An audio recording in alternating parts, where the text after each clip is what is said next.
Huzurabad MLA పాడి కౌశిక్ రెడ్డిపై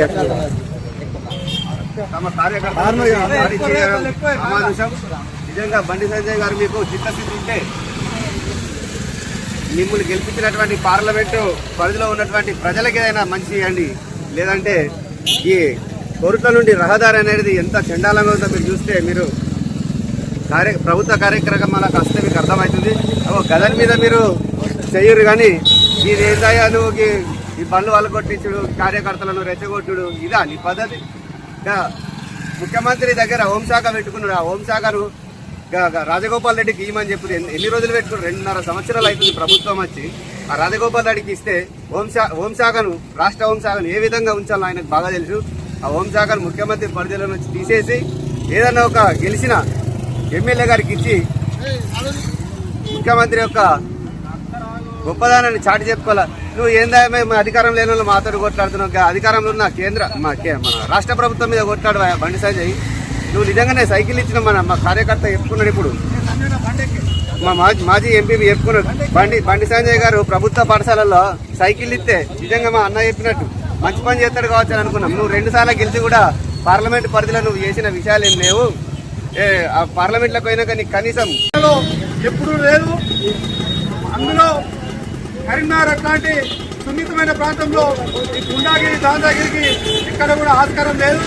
ఇట్లాంటి చెడు సంస్కృతి మీరు చేస్తారు కాబట్టి బహిరంగంగా మీరు క్షమాపణ చెప్పాలని కోరుకుంటూ, మీ పైన పోటీ చేసిన వ్యక్తి అయినటువంటి వినోద్ కుమార్ గారు ఎంత ఆలోచనతో అభివృద్ధి చేసిండు కరీంనగర్ని.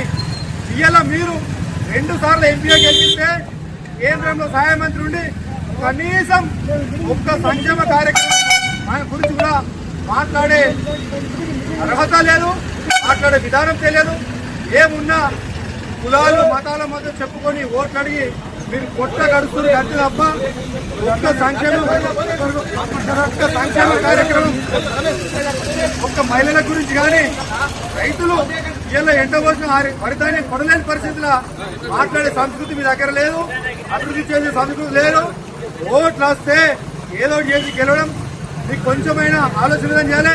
మీ మీద పోటీ చేసి ఓడిపోయినటువంటి వినోద్ కుమార్ గారు ఒక కరీంనగర్ స్మార్ట్ సిటీ తెచ్చిండు తెలంగాణ ప్రభుత్వంలో. ఇలా మీరు కరీంనగర్కు ప్రాతినిధ్యం వహిస్తారు. ఒక్క సంక్షేమ కార్యక్రమం మీరు సైకిల్ వంచిరు, మేము గొప్పగా అనుకుంటున్నాం. ఇవేం లేవా? అదే కాంగ్రెస్ ప్రభుత్వం స్కూటీలు పంచుతానన్నారు. వాటి గురించి ఏదో అడగారు. మేము అధికారంలో ఉన్నామా? మా పార్టీ అధికారంలో ఉన్నదా? అధికారంలో కాంగ్రెస్ పార్టీ.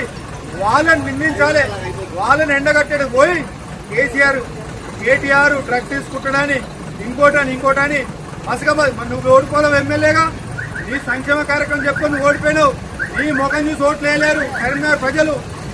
కేంద్రంలో ఉన్న పెద్దల ముఖం చూసి ఇవాళ ఎంపీ గెలిపిస్తే నువ్వు కరీంనగర్లో ప్రతి దాడులు వేసి ఏం చేయాలనుకుంటున్నావో మేము సభాముఖంగా ఇలా పెద్ద ఎత్తున కత్తాపూర్ మండల టీఆర్ఎస్ కార్యకర్తలు అందరూ తరలి వచ్చి ఈ ధర్నా చేసిర్రు. నువ్వు క్షమాపణ చెప్పట్లయితే ఇంకా వేరే ఎత్తున చేయడానికి కూడా మేము తెలంగాణ ఉద్యమంలో ఎట్లయితే చేసి కేసీఆర్ గారు ఒక్కరు నిలబడి తెలంగాణ తెచ్చిండు, అదేవిధంగా మీ పతనం కూడా కరీంనగర్ ఉండే మీ పతనం అవుతుంది. జై తెలంగాణ.